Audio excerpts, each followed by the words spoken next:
መጨረሻ እስከ ሞትም ድረስ ያደርሳል። በቀጥታም በተዘዋዋሪ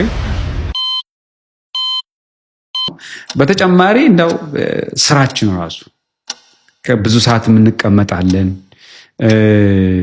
ሽፍታችን ደግሞ አንዳንዴ ማታ ማታ የምንሰራ ሰዎች አለን። በቂ እንቅልፍ አናገኝም። ስትረስ ደግሞ አለ።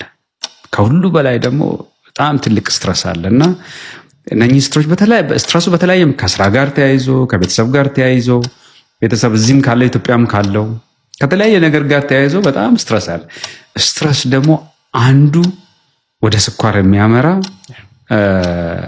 ፕሪዲስፖዚንግ ፋክተር ከሚባሉት ነውና እንግዲህ እዚህም አካባቢ ያላችሁ ወገኖቻችን ወደ ዳያስፖራም የምትኖሩ አብራችሁን ከዘለቃችሁ ስለነኚህ ጉዳዮችም ጠቃሚ መረጃዎችን ለማድረስ እንሞክራለን። እንግዲህ ኮምፕሊኬሽኑ በጣም ሂውጅ ነው። መጨረሻ እስከ ሞትም ድረስ ያደርሳል። በቀጥታም ይሁን በተዘዋዋሪ ከዚህ ጋር ያለው ኢኮኖሚክ በርደን በጣም ትልቅ ነው። ፊገሮቹ በትሪሊየን የሚቆጠሩ ናቸው በአመት በዓለም ላይ። እዚህ ሀገር ራሱ ባለፈው በ2024 አካባቢ በነበረው አሜሪካን ውስጥ ወደ ግማሽ ትሪሊየን ዶላር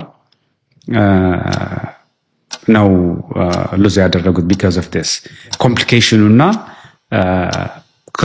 ከስኳር ጋር ተያይዞ በመጣው ሞትም ጭምር ዲስኤቢሊቲም እና ይሄ ነው እንግዲህ በአጠቃላይ ልንል የምንችለው።